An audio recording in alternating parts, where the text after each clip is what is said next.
honor to introduce Dr. Peace Amadi, who will be having her session on the power of story and how storytelling changes our lives and work.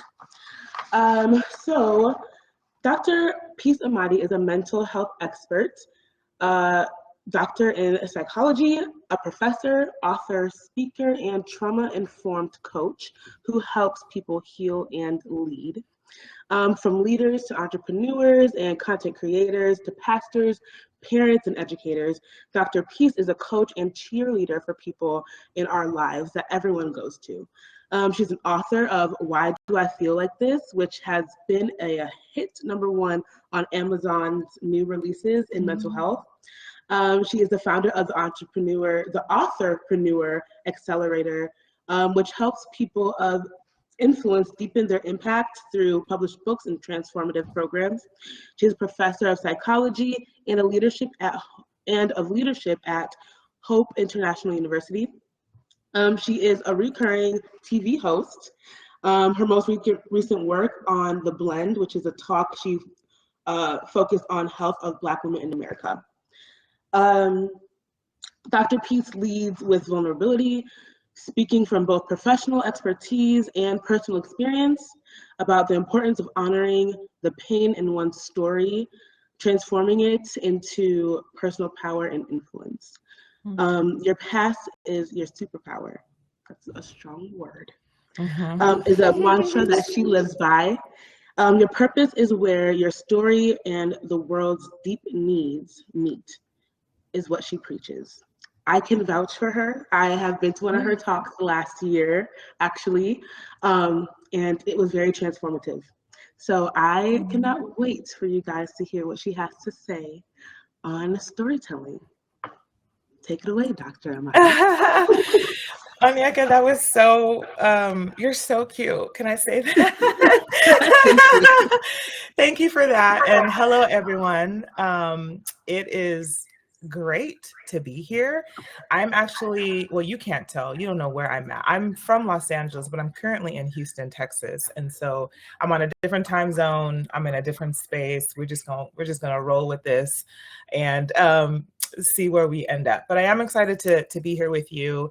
And I love talking about the power of storytelling. I mean, storytelling is sort of like the running theme in my life, my personal life. It's a lot of what I do in my personal therapy. I have my own, yes, a therapist has a therapist. Looking at my story and the story I tell myself has been a really big part of my healing journey. And over the last 5, 6, 7 years, I have seen how important it is to lead with story in the work we do. And so I'm really glad that Light asked me to come and talk about this, or gave me the opportunity to talk about this, and we're just going to jump right in. Onyeka did mention that I am a professor, so this might feel a little professory because that's how I do, but there should be time in between and especially at the end to interact a little bit more. And let's see if I can successfully, share my screen. Let's see, this should be here. Give me 1 second to do that. I think this is it. Onyeka, please tell me, oh wow, like dogs. So this is what I was curious about. Can you still see me, or do you just see my slides? We can see you as well. You can see, I can't see me. So that was a little weird. So I don't know what I'm looking like. So if anything starts to look real crazy, like the shirt starts coming down or something, please let me know. Yeah, because I can only see my screen. Okay. How about when I'm on this view? When I'm on this view, you still see me. Can you still see my slides though? Yeah. Interesting. Okay. Okay. Well, I'm gonna go back here so that it's. Tell me when I'm out of view or anything, because also, again, new space and everything. All right. Anyways, that was a lot of talking to myself. So let's go ahead and jump right in. Onyeka, also please tell me because I can't see a chat box from the view that I'm in. So tell me if there's anything, just interrupt me if there's anything pressing or somebody has I'll go back to the chat box when I take a little break from the slides. Okay, you might want to tilt your camera a little bit to see you, like back. Yeah, I like that. Good. Okay. Thank you for that. Mm-hmm. Is that good? You see me good? Yeah. Okay, great. All right, let's jump in. So the power of story, how storytelling changes our lives and work. As Onyeka already shared, my name is Peace Amadi, aka Dr. Peace. And you can find me on Instagram. That is my currently place that I connect the most with people. I do follow back. So get connected with me if you want to chat a little bit more or just see what I'm up to these days.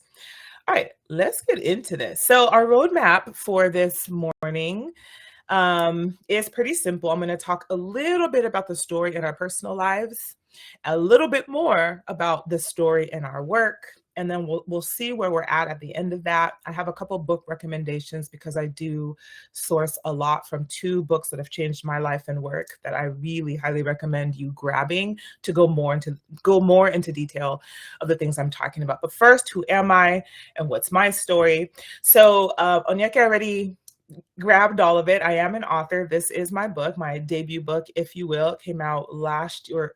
I just had a book birthday in May. So why do I feel like this? Understand your difficult emotions and find grace to move through. That is it. I do recommend it.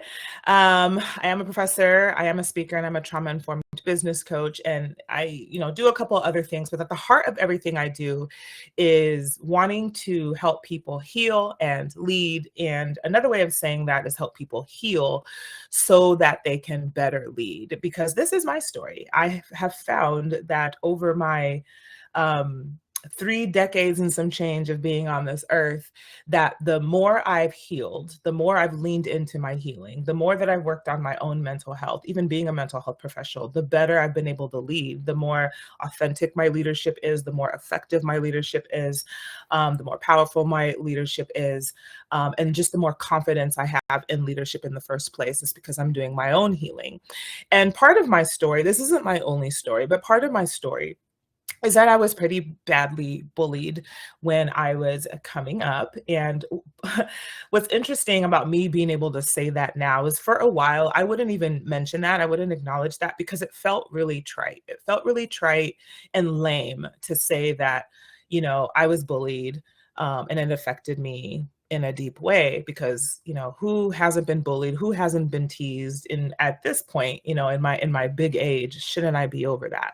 Which was part of the story I'm telling myself, that it was lame that was my story, and it's lame that still impacted me. But the truth of the matter is it did. And the truth of the matter is that me surviving childhood bullying, and it was pretty nasty, and it was for a big part of my childhood. And part of that was being an immigrant's kid. For those who don't know or can't tell, I am Nigerian American. I know I have a few of us in the room. And, when you're really different culturally in a space, nobody looks like you, nobody thinks like you, nobody's being raised like you, nobody's eating the food that you eat. You're not dressing like anybody, and your parents don't care to dress you like anybody else. You stick out like a sore thumb. And for a kid, that's hard. And especially for a highly sensitive kid, which I was, that was extremely hard. And so what I wanted to start with, just so kind of like a shameless plug to my book, but also it's just the clearest way that I can share about it. I want to read you an excerpt actually from my book. I'm just going to read it from my Kindle. That's why I'm looking down here. That shares a little bit more about this sort of realization that bullying was a thing for me, and that when I say like your past is your superpower, and there's power in our stories and power in how we tell our stories, it all kind of comes back to this. This is my story around bullying has been a big determining factor in why I've chosen to do what I do, who I have chosen to help, and why I feel so invested in the idea of story. I'm just going to read you a short excerpt, and this is me talking about myself in the book. The section's called My Internalized Bully. So here it is. I remember when I first became aware of some of my own core beliefs. I had noticed some unproductive patterns in my work and relationships So I sought out a therapist to help me understand them. As expected, we spent some time diving into my childhood, which unfortunately included years of being bullied by different kids at school.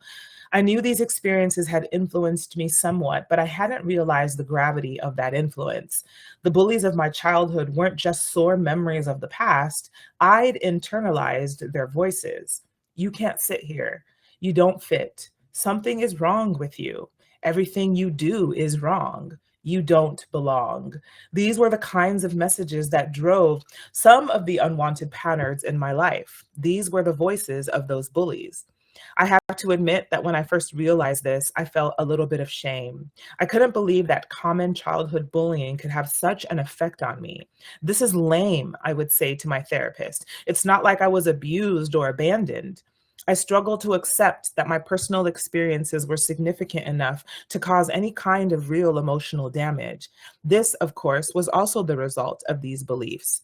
If something was wrong with me, if everything I did was wrong, my feelings had to be wrong too.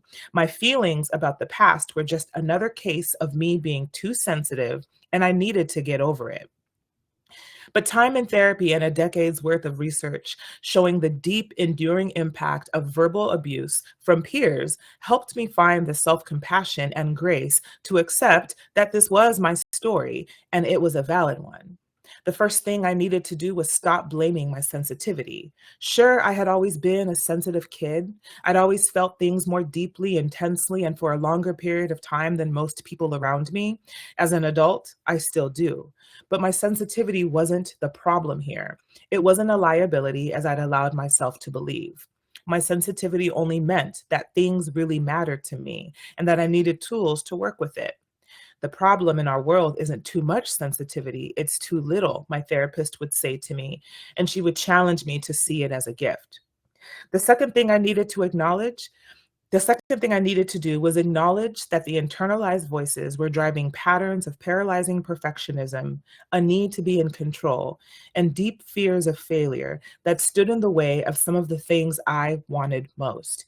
I would mentally play out scenarios of taking new steps in different directions and trying new things, and immediately hear mocking laughter and humiliating remarks in my head. I was extremely self-conscious because growing up, I had to be. Deep down, I believed the bullying wasn't the fault of the bullies. It was mine. If I could finally do everything right, it would stop. If I kept doing everything right, it would never happen again. These beliefs formed at an early time in my life, but stayed with me. Becoming aware of them was my first step to freedom and healing. So again, that's a little excerpt from that is my story, a little excerpt from that chapter. And I wanted to share that because, when I talk about storytelling and when I talk about helping people heal and lead, it's all connected. And what you'll find, like if you were to work with me as a mentor, as a coach, even as a therapist, I don't practice therapy anymore, but back then, you would hear me drilling down, overemphasizing how, some of our impactful work comes back to our story, should be connected to our story. And that's one thing I want you all in this room to be thinking about. Whatever it is that you're doing, how is it connected to your story? How are you being, how is your story shaping your work? If it's not, it should be. If it's not connected, where can you find that connection? And that will become more clear, like the importance of that as I get through this story. This presentation. But for me, what I have found personally really important, impactful is to thinking about kind of ultimately, what I want people to be able to say about me in the end of my life. And that could be a little morbid to think about, but in my work and in the work that I do with people, I found that it's really, really, really impactful to think about, what do you want people to be able to say about you? And for me, having thought a lot about this, I think one of the most important things that people could say is that I bloomed. She bloomed beautifully in the front of others and so helped others bloom beautifully too. That she rose from thinking, lowly about herself into this powerful force, into this confident woman. And because she was transparent in her journey from, thinking herself as this like bullied, lame girl to being this powerful force with a message, that I could inspire people to do the same. That was my story. My story is changing. And I want literally that arc from who I thought I was and what I'm walking into now to be the thing that transforms people themselves. And so my kind of first point is two-part. What do you want people to be able to say about you at the end of your life? Is that connected to your story? It should be, because that's the most powerful thing you have. That's the most powerful thing you have for yourself. Okay, thinking about, where you've been and where you are now and where you want to go. And that's the most powerful thing you have to share with others.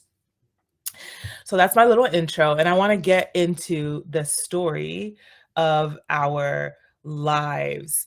Let me look at this. Okay. Yeah, you guys here with me in the chat box? Can you let me know? Oh, lost the audio. Can you hear me now? Can you guys hear me? I can hear you. Okay. Lucy, can you hear me? Okay, can you hear Pearl? Okay, I just want to make sure. All right. Thanks, Doc. All right. So let's get into this. One of the things that I want you guys to realize before we start talking about work, and hopefully you saw in just how I begun this time, is that you are a storyteller. Okay, if you're human, you are telling yourself stories about yourself all the time. These stories are positive and negative. You're telling them consciously and especially unconsciously. Like a lot of the stories we tell ourselves, we don't know, at least initially, that we're telling ourselves these stories. And these stories are spanning a single day, year, season, decade, or the entire tenure of your life. Until you decide to do something about it. That is, if it's a negative story, because we're hardwired to tell stories. The human brain has literally evolved into this narrative creating machine, which automatically and unconsciously looks for an explanation of why things happen to us. And this idea that stuff just happens, it actually doesn't fly. Like that's never been a satisfactory explanation for anything, that stuff just happens. We have literally evolved to be meaning-making creatures and meaning-seeking creatures. And so as we're living our lives, we're weaving a story about why things are happening to us. Okay. And so, like in the story that I shared with my personal life, before I got to this place where I see myself as, as blooming and inspiring others to bloom, I was just this person that was bullied because it was my fault, because there was something wrong with me. I didn't think right. I didn't act right. I didn't look right. I didn't feel right. That was a story I was telling myself for a very long time. And so the fact that I'm in this space now where I see myself as forever blooming and I'm inspiring others to bloom, to another way of saying that is to walk, to maximize their full potential, is because I changed my story somewhere along the line. I changed the sensitivity piece, I changed other pieces, and that's why I am who I am today. But for a long time, I was telling myself a story based off of what was happening to me. I was trying to find an explanation. And in this case, it was a negative story. It was happening very unconsciously, and it was spanning far more than a day, a year, and even a season. It wasn't until probably this last like 5, 6, 7 years of my life that I really dug into that story and began to change it. And we are all doing this. We are all doing this. We are all telling ourselves stories because we need to find meaning in the chaos. The great thing about also being human is that we're not just storytellers, we are story editors. Okay. So the story that we tell ourselves, we have to realize they're either working for us or against us. Okay. They're either functional or dysfunctional, serving us, not serving us. There's actually no in between. And so because of that, if you find yourself feeling stuck or stagnant in your life, frustrated, deeply dissatisfied, or even depressed, okay, all things that I have felt and that you might not know I have felt because of how I present myself now. But these are very real feelings, okay? And I know, I can't imagine anyone in the room not being at a place in their life where you haven't felt a number of these things. Maybe you're there now. Maybe that's why you're in this workshop. But if you're feeling these ways, there's a story in your life. There's a story that you're telling yourself. and it's a story that you need to edit. Okay. And this is a big statement that I'm going to say right here, but you can look in your life. If you truly take an honest look at your life, you'll see that there's evidence that your story defines your destiny. Okay, that's actually not my quote. Okay, that's a quote from one of the books that I told you I'm going to recommend for everyone to read if you have your time. I believe it's someone that's The Power of Story. I have that at the end of this presentation, but I'm sharing it here. I should have cited it right here. I'm sorry, but I'm sharing it here because I resonate with it, and it's so true. I've seen it in my life. I've seen it in my work, and I would imagine that if you took an honest look at your life, you would see it as well. That things are happening to you after there's a story that you've told yourself, or continuing to happen to you rather. So my first question, as right before we shift from, personally looking at our stories to the stories of our work, is might you need to edit your story? We're talking about storytelling. Okay. And this, let me say this, I'm going to be getting more into this in my socials, and this is likely the focus of my next book, actually. So again, if you want to know more, if you want to follow this journey, please get connected with me on Instagram. But might you need to edit your story? Ask yourself, in which area of my life is the story I'm telling myself working against me and my goals? Okay, is it in love? Is it in family? Is it in friendship? Is it in finances? Is it in wealth? I have a lot of poor stories, dysfunctional stories I was telling myself about wealth as well. And here's the thing, it all comes from somewhere. Okay. We're not crazy, right? The stories we tell ourselves are because we've been through things. And so, my stories around money and wealth came from the fact that I grew up very humble beginnings. Things were scarce. I wasn't just like, oh, let me have a scarcity mindset because that's fun. Things were scarce. If one person got something, other people did not get it. Okay. I remember splitting cookies 4 ways with my siblings, okay, growing up, because things were scarce. So of course I told myself the story that things were scarce. Of course, I struggled to think that if somebody else had something, I could also get it. That wasn't my reality. That wasn't my past. But I realized that, not to go too deep into this, that there comes a point in adulthood, the power of adulthood is you have the ability and the power and the capability and the agency to change things. Even if all you knew was one thing, okay, in adulthood, you have the power and the agency to know something else, to become something else, to create something else, to cultivate something else. And so the last 5, 6, 7 years of my life has been about creating a new story about wealth. And I've seen how that has changed my life as well. So again, that could be a whole other workshop, but these are questions that I want you guys to ask yourselves, even before we talk about the work that we're doing or that you want to do and how story is important to that. It always starts with you. Okay, you begin to change your story in your life, you have better luck, better ability, better power to change other people's stories as well. Okay, but to first do any kind of editing, you need to first identify that story.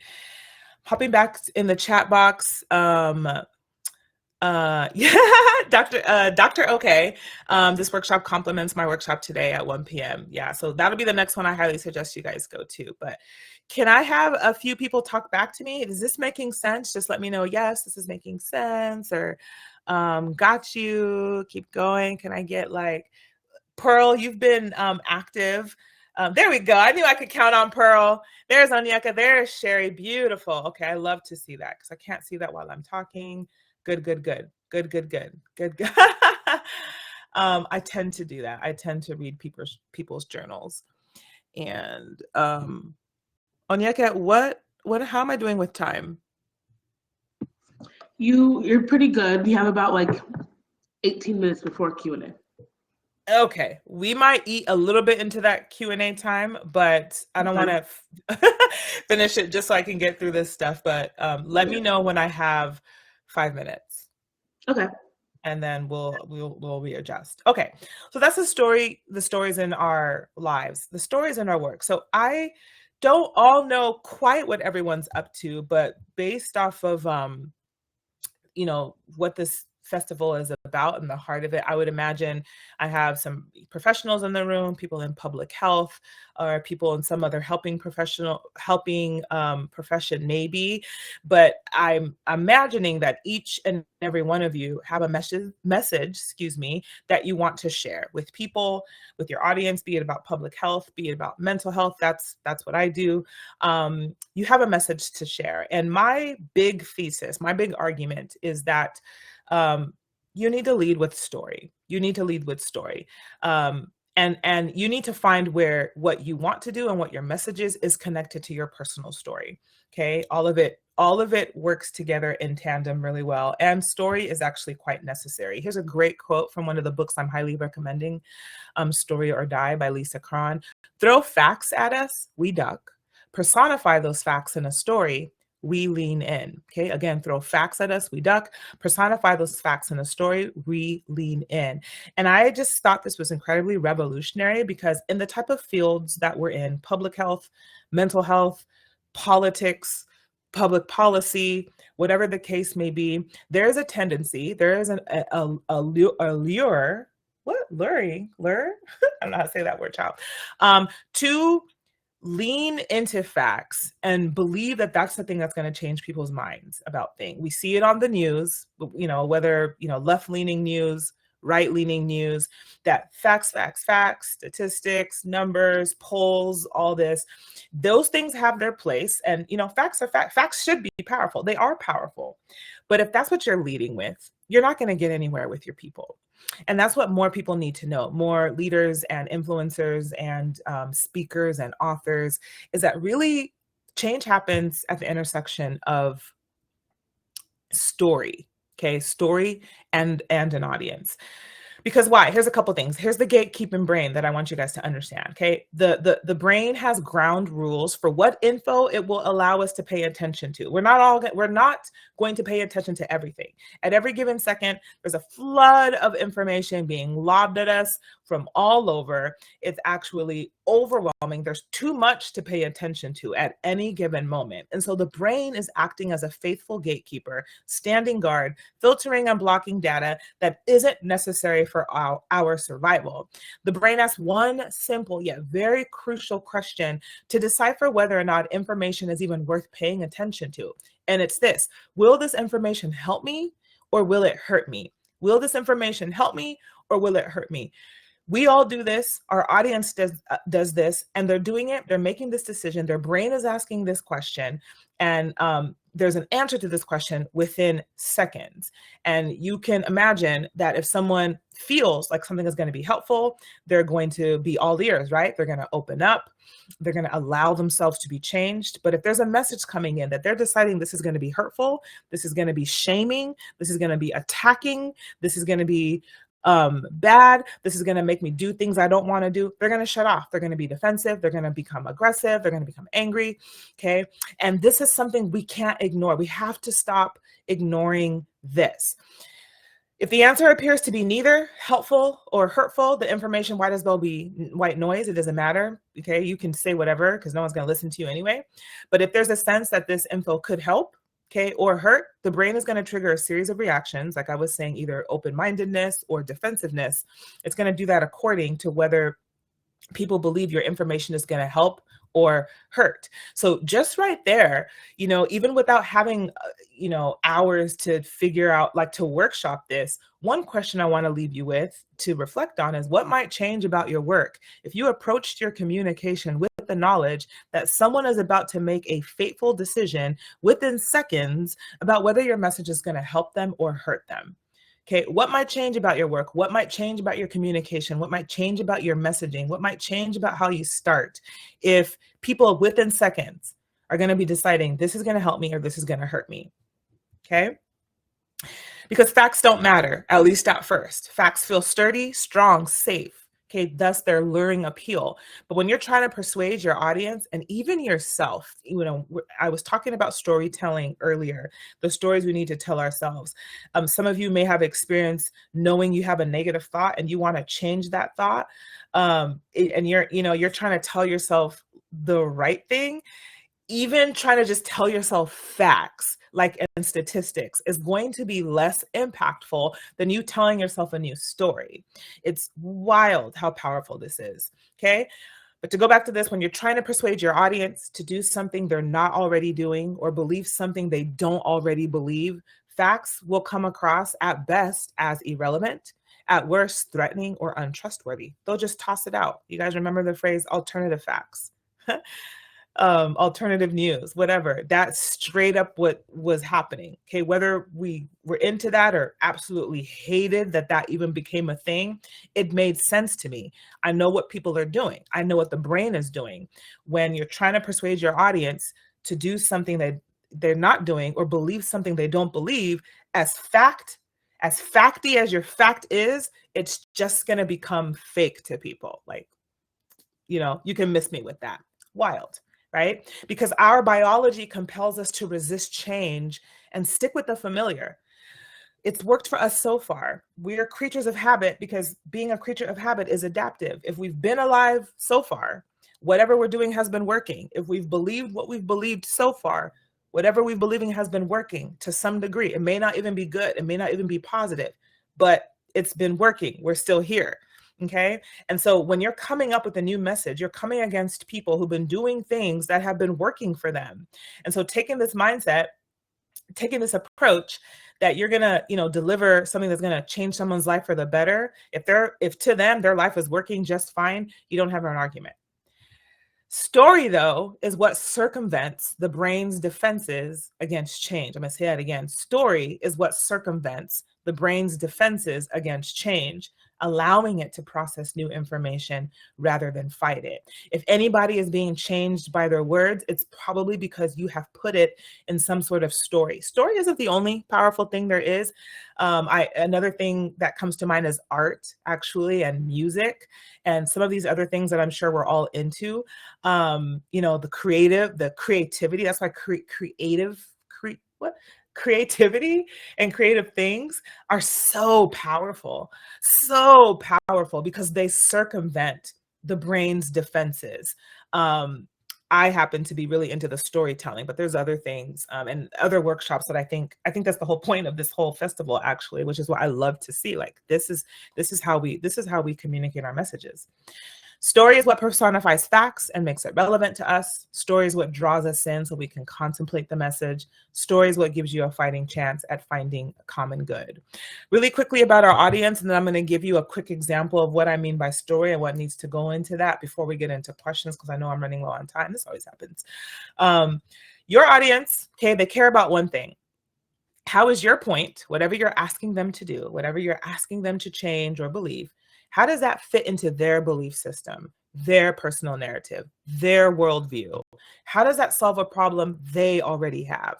Okay, don't come with a new belief system. Come with something that's going to fit into their belief system. Don't come with a new narrative. Come with something that's going to fit into their narrative. Don't come with a new worldview. Come with something that's going to fit into their worldview. It's up to you as a messenger, as a communicator, to find that intersection between the call to action, the change you want people to make, the thing you want them to know, and what they already believe about the world, what they already want to believe about the world. And this is not easy work, but this is your task if you truly want to leave an impact, if you truly want to create change. Here's an amazing study, something I found that was so fascinating, that came from one of the books that I'm going to show you at the end of this.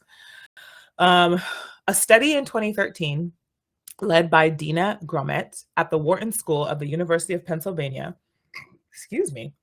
revealed that while conservatives will buy energy-efficient light bulbs based on the money saved, okay, a significant number will change their mind if there is a protect the environment sticker on the package. Okay, they're already going to buy this thing because it's going to save them money. That's what they care about. Then they see the protect the environment sticker, some liberal message, they're going to change their mind. This is wild. It's the same product, but just the difference in that messaging is what changes people's decision to get it. Okay, therefore, if your goal is to sell energy efficient light bulbs because there's a great way to reduce our carbon footprint, your job isn't to convince conservatives on the importance of conservation. That's not, of course, exceptions to every rule. That's not what they're into. Okay. That's not their main thing. Instead, it's to dive into their story and find out what matters most to them, given what you want them to do. You want them to buy this energy efficient light bulb because you care about saving the environment, but what they care about is saving money. So you, it would behoove you to stick, regardless of what your goal, your personal goal is. It's not about you. What do they care about? Okay, how can you get them to do what you want them to do based on what they care about? They care about saving money, conservative, right? They don't care about, and I'm speaking grossly here, they don't care about climate change and protecting the environment and all of that.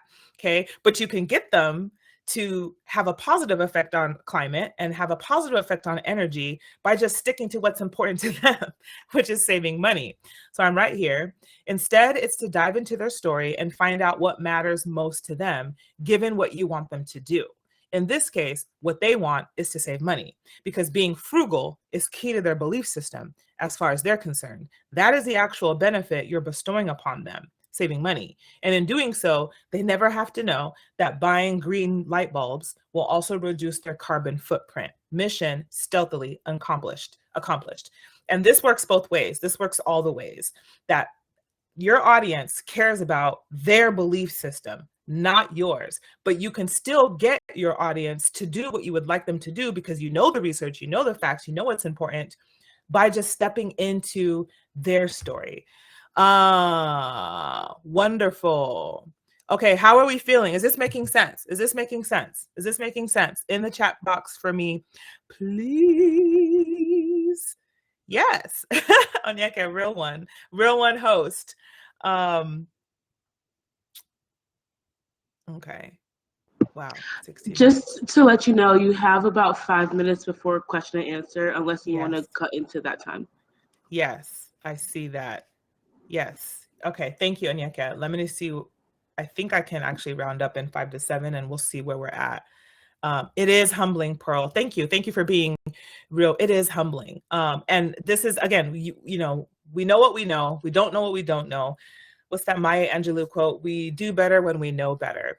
And this is just why I just love talking about this now, because I know we all have messages. I know we all have a heart for change. I know we have just a desire to see our world better. And we have the ability and the capacity and the skills and the education and the expertise and the degrees to be able to make some real changes. But what's our approach? It's part of what grieves me when I watch the news, all kinds of news, left and right.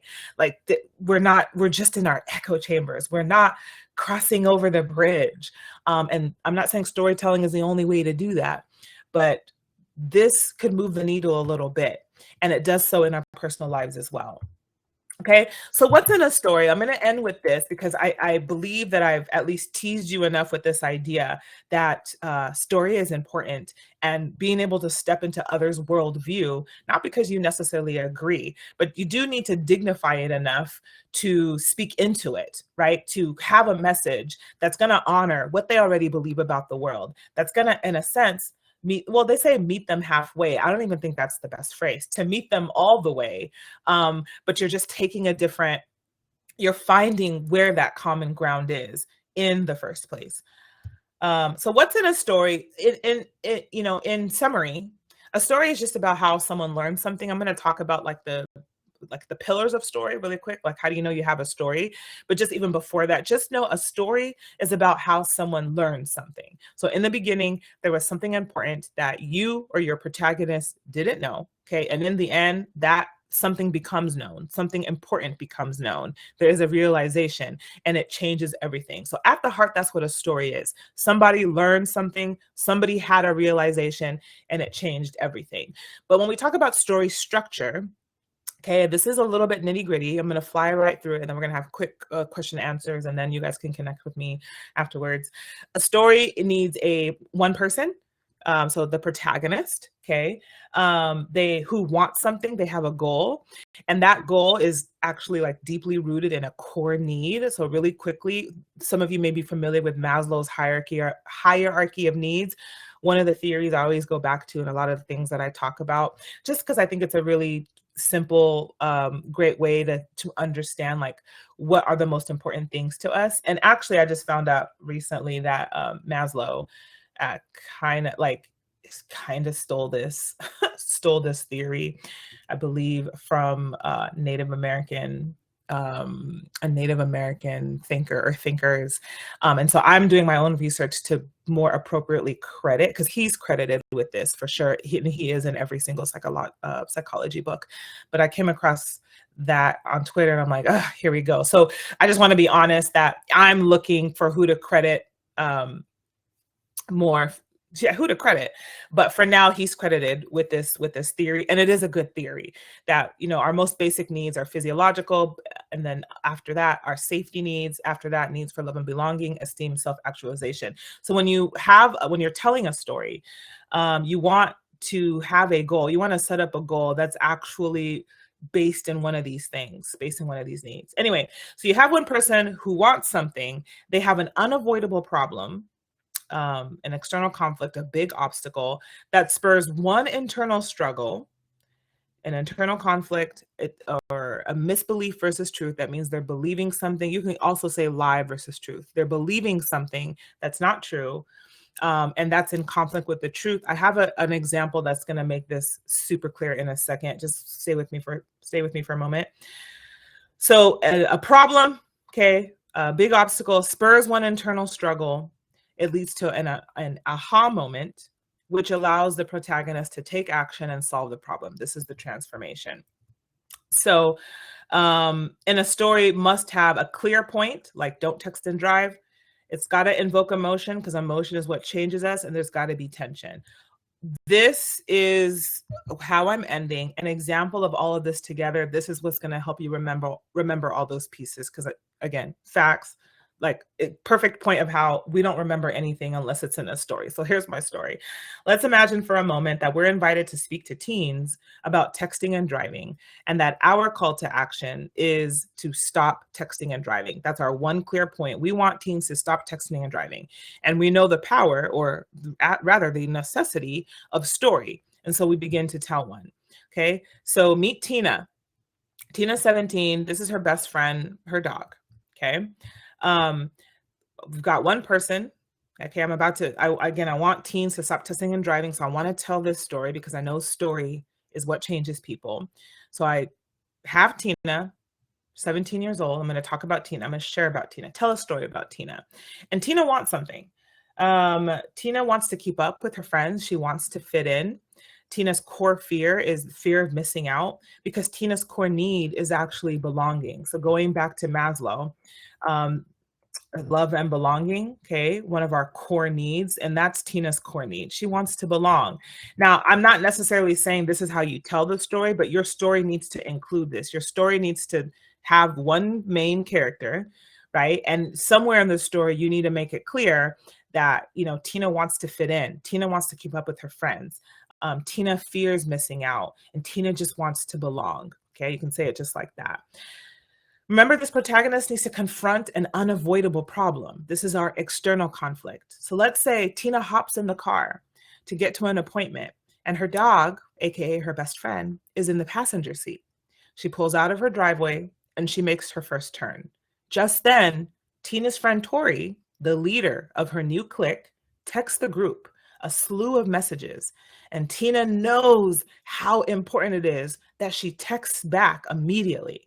Okay, the last member of the group didn't keep up with all the group rules. Okay, think Mean Girls. Okay, on Wednesdays we wear pink, and got kicked out of the group. So Tina knows she's got to keep up, and if Tori is texting, Tina has got to respond really fast. Note the fact that her dog's in the car, that's where we bring in a little bit of emotion. Okay, that's what evokes emotion, because most people feel an incredible attachment towards their dogs, their furry friends, right? Who often make them feel both physically and emotionally safe. So Tina, 17, in the car, driving with her doggy. Tori just texted. This is unavoidable. She knows she has to text back. She also knows she's not supposed to text and drive. Okay, so that that big obstacle, okay, now spurs one internal struggle. This is the lie versus the truth. Tina's lie, or the lie she's believing, or the misbelief rather, and that's taken from one of the books I'm referencing, if I don't text back immediately, something bad's going to happen. Like I'm going to get kicked out of this group and I'm going to become a social pariah. Now, the truth is, chances are she won't become a pariah if she waits just 15 minutes to text back, right? Just 15 minutes, or pull over, and make it 5 minutes. She'll be okay. Tori is going to be okay. Furthermore, there's something more important to care about than not killing yourself or someone else. So this is the internal struggle. There's a problem, an unavoidable problem. Tori has texted. The internal struggle, if I don't text back, I'm going to get kicked out of the group. Remember, Tina just wants to fit in. She just wants to belong. Okay, we get that. We dignify that. We understand that. We know what it's like to want to do something because you just want to belong. But the internal struggle here is that while she wants that, she knows that that risks her life and her dog's life.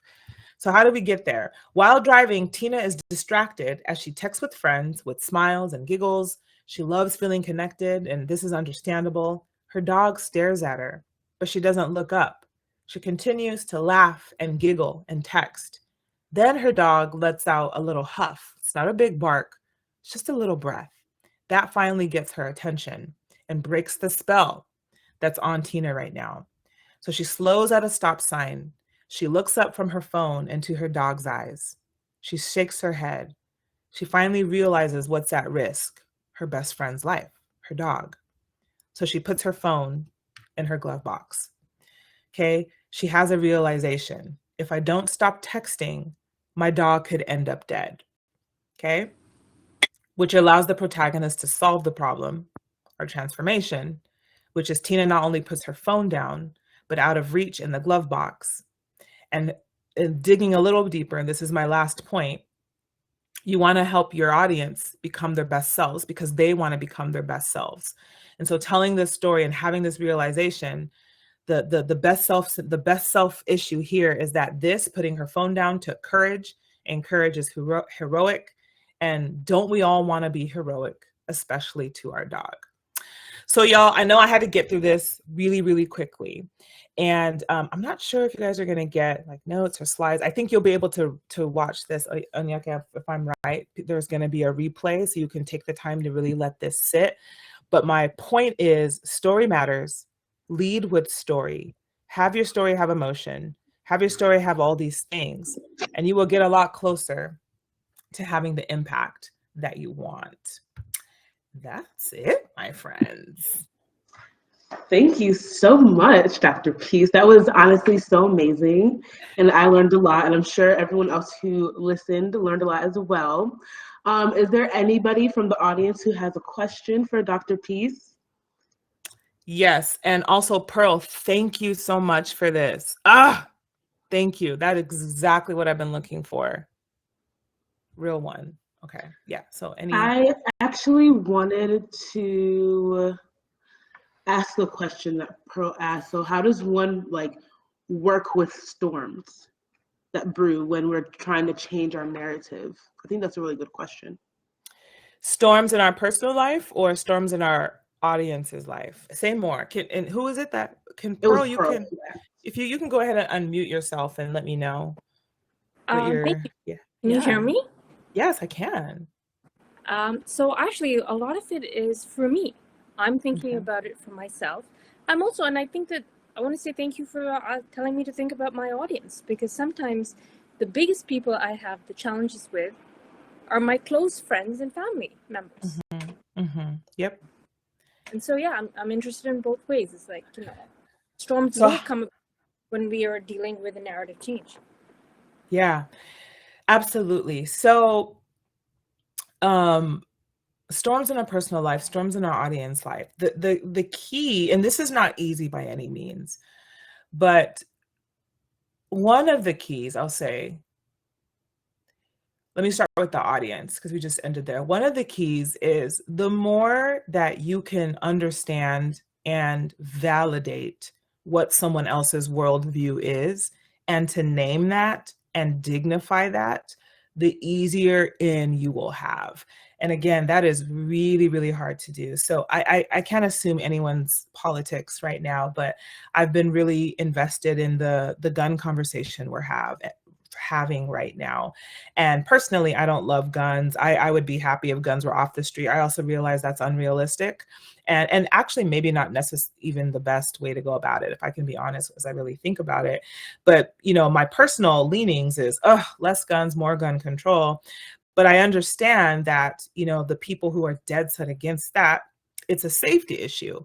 I understand that even if I don't see how it's a safety issue, I understand that for them that it is. I understand that this feels like taking away more control and more safety from their lives, whether we, you know, think it makes sense or not. That's their worldview. And so if I'm having a conversation with someone and we're on the opposite ends of the spectrum, what I need to make sure I'm doing is naming and validating. You want to make sure that you can protect your family. You want to make sure that if the government were to, you know, lose it and try to take away all our rights, that you can defend, that you can actually be a hero from your family and your community. And that's commendable. So how can we do that? How can we make sure that you're able to protect your family, that you're able to withstand the government with a few and all, you know, a band of whatever, bandits? How can we do that and still keep kids safe? You know, not that's dumb. That doesn't make sense. The government will never do that. You know, that's excessive. Nobody needs this. Nobody needs that. Well, to them, they do. So the more we can acknowledge and name and validate the worldview of our audience, the more we'll have a way in. Does that make sense, Pearl, so far, just generally speaking? So theoretically, yes.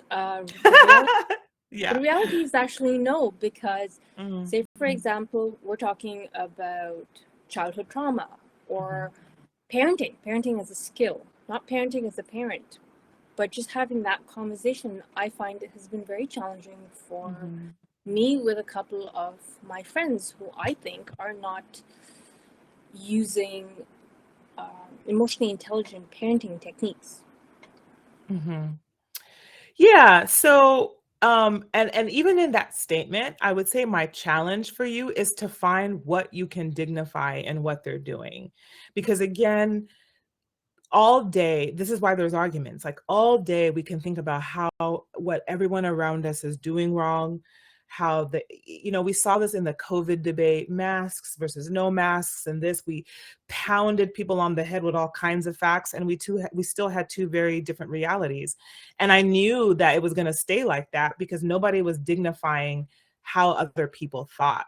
And so while theoretically you said it makes sense, and personally, it doesn't make sense, it sounds like that's because it just genuinely doesn't make sense to you. And so my challenge is what can you dignify about what the people in your lives are doing and believing? What can you dignify? Until you can genuinely answer that, you're not going to be able to find common ground.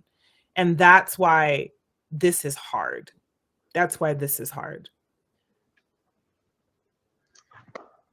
Yes, thank you, Pearl, for the question, and thank you for answering, Dr. Peace. Well, we have run out of time. I'm so sorry. I wish, more people were able to ask some more questions, and I had a bunch of questions as well, but no, time does not permit. So if you have any questions for Dr. Peace, I don't know, are you accepting like emails or Instagram? Yeah, I would say the best way to stay connected and even follow up with a question if you have one, because I don't mind getting more questions about this since we've run out of time, would be Instagram. I'm big on voice memos. So if you text me something long, you're going to hear my voice. Maybe you want that. I'll send you a voice memo, but I'm happy to follow up in that way, because the emails, child, you won't get an email from me back until 2024, child. So, but there's going to be a lot more from me in the realm of storytelling, both for our personal healing, especially for our personal healing. But I'm happy to answer more about work stuff if you'd like to connect with me there. And that is It's Peace Amadi. I'll leave it in the chat box again. And Yeah, that would be the best way. And I would love to hear from as much of you as possible. Alrighty. Thank you, everyone. Bye, everyone. Thanks for having me. Thanks for listening. Have a beautiful rest of your day. Go to Dr. Ronke Oke's workshop at 1:00 because I know she's about to kill it. Bye. Bye.